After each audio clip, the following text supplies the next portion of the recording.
is gone. This time I locked my door and realized when it become. You stay with me, but you don't want to end up like this.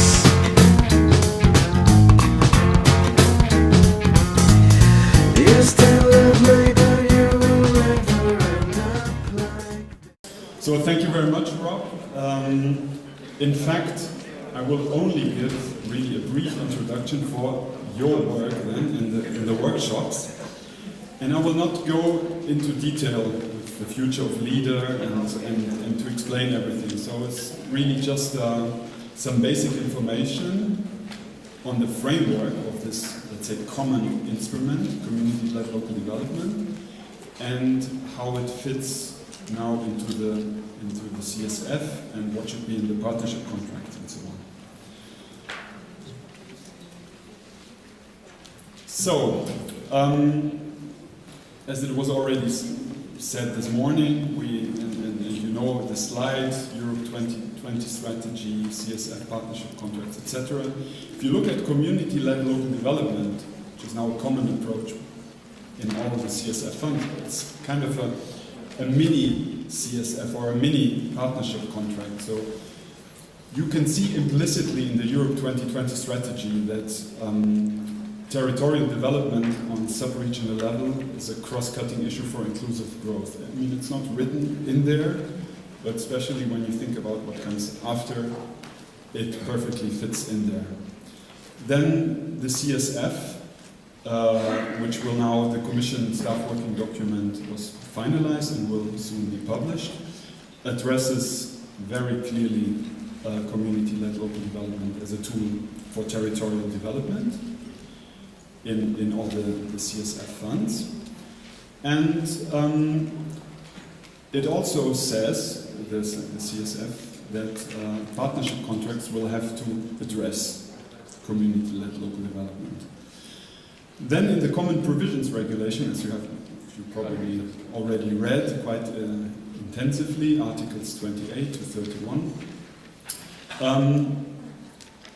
the approach is offered for all the CSF funds with a single set of rules, and also for LEADER, Articles 28 to 31 of the Common Provisions Regulation will be the main articles to deal with when working with LEADER.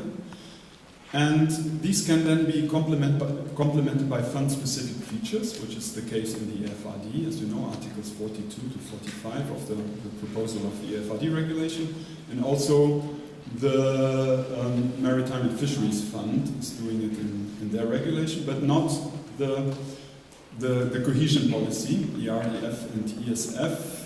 They decided, because the approach is, let's say, new to them, not to go into further detail in the moment, but you will see that they have addressed things even more precisely in the CSF.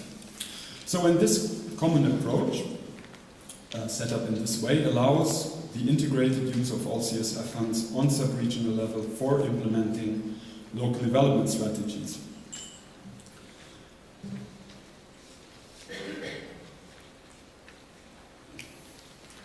So, on what is community-led local development based on? It's based on the experience of LEADER under rural development, and also maybe on Axis 4 of the current Fisheries Fund, and so nothing really changes for LEADER.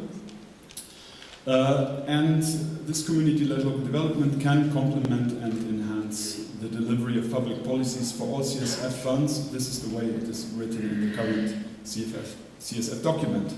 It also aims at increasing effectiveness and efficiency of territorial development strategies by delegating the decision-making and the implementation to a local partnership of the policies, to a local partnership, parts of the policies of course, to a local partnership of public, private and civil society actors.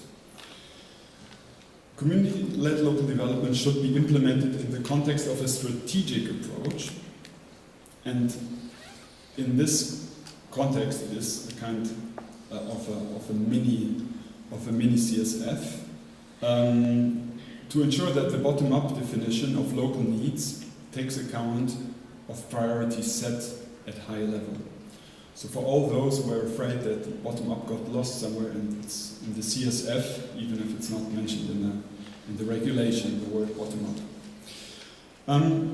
So this means that member states will have to define a national approach and then regional sub-approaches if needed to community-led local development across the CSF funds, and have therefore to include references to community-led local development in the partnership contracts.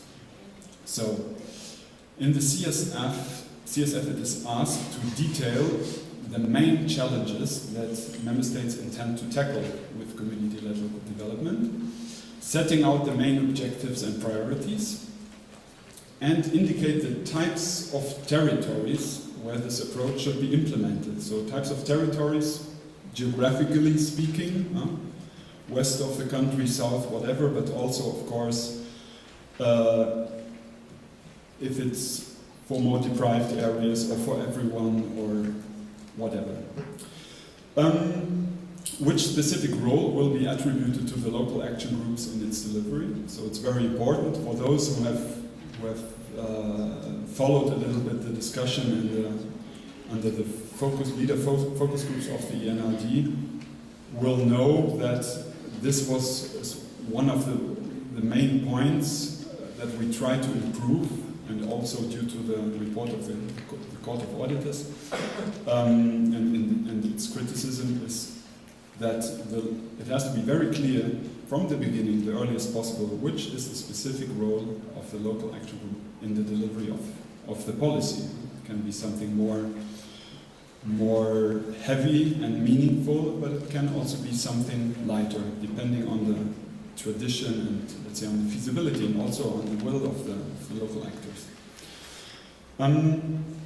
The partnership contract should indicate how the CSF funds will be used together for community local development. And here we come into this question of multi-funded local development strategies, or maybe not multi-funded or partly multi-funded or mono-funded local development strategies, but still something has to be said about this. And last but not least, it should explain the role envisaged for the different funds in different types of territories. So where do the different funds intervene? It's logical, EFRD in rural areas, and the ERDF in urban areas, and the EMFF in coastal and in fisheries areas. But it is further to decide where the ERDF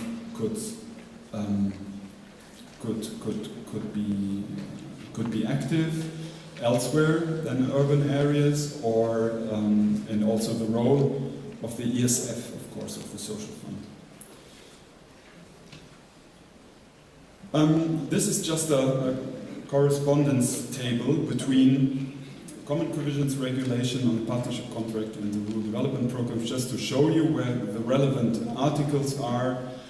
The main article on the integrated approach for the use of the CSF funds for territorial development is in Article 14b(2) of the Common Provisions Regulation, and the correspondent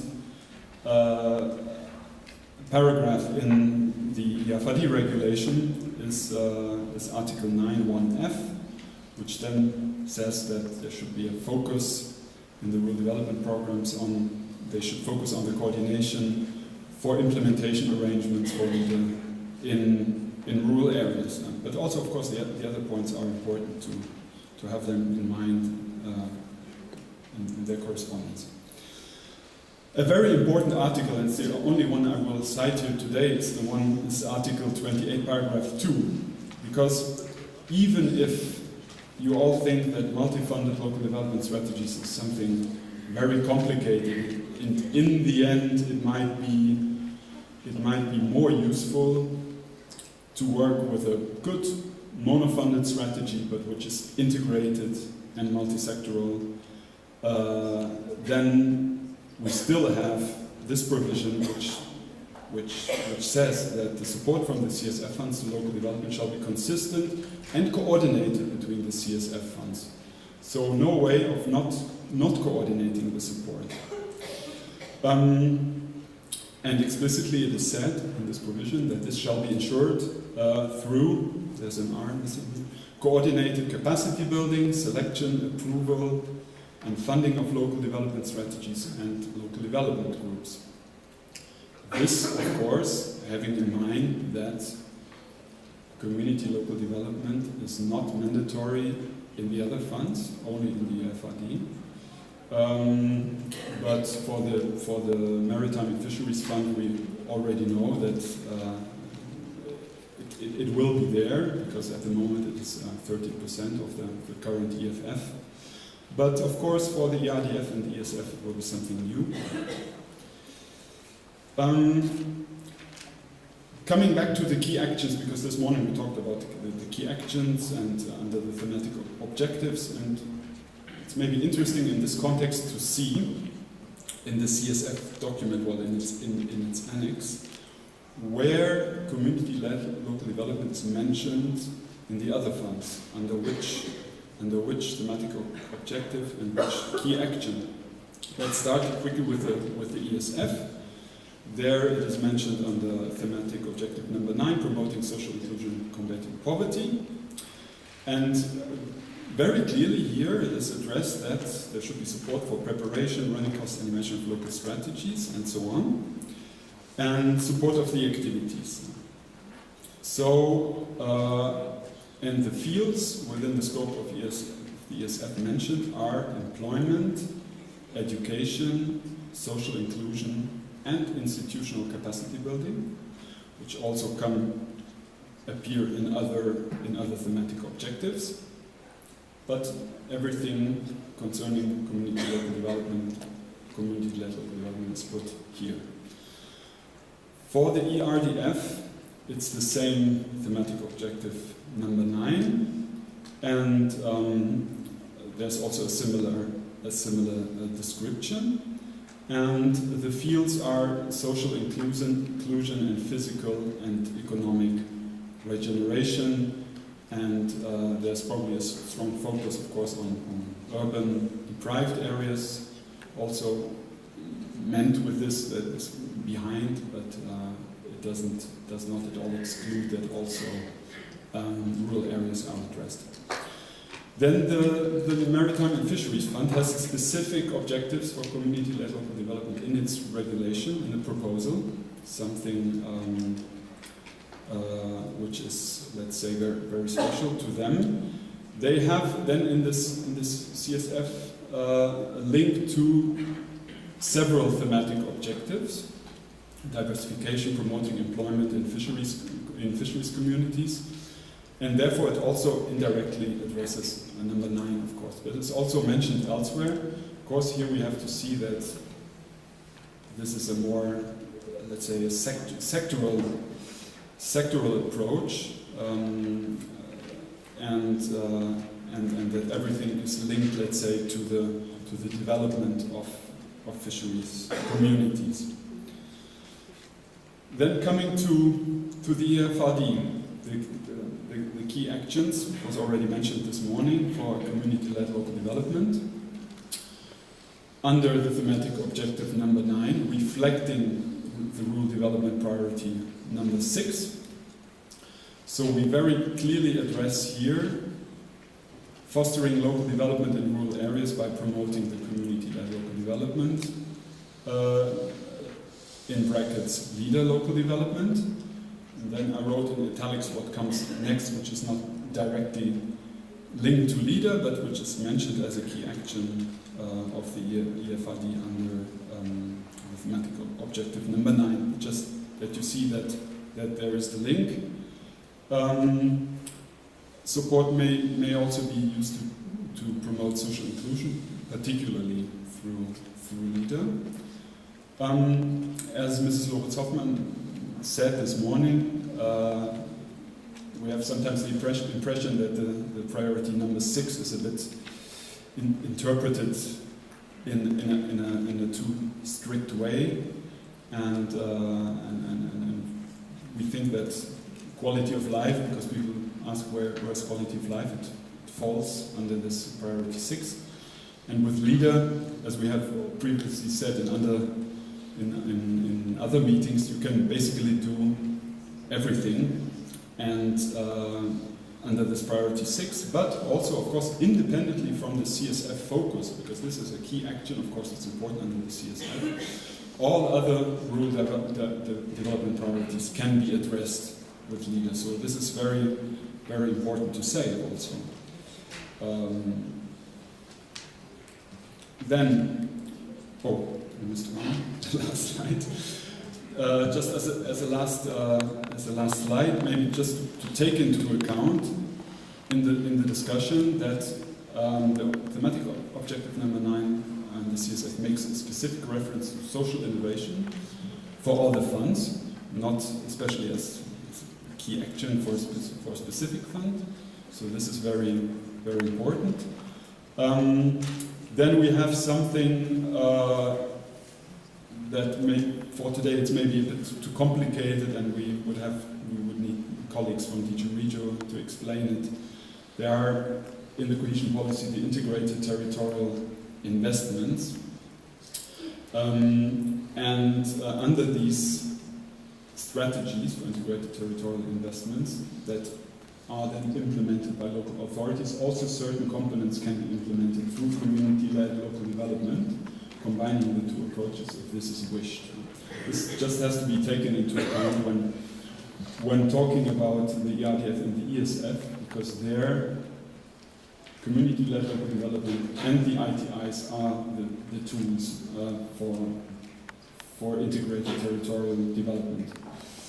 Then last but not least, as I already said, under the EFRD, only under the EFRD, community-led local development is compulsory with a minimum of 5% EFRD funding per program, and it is not ring-fenced in the other funds.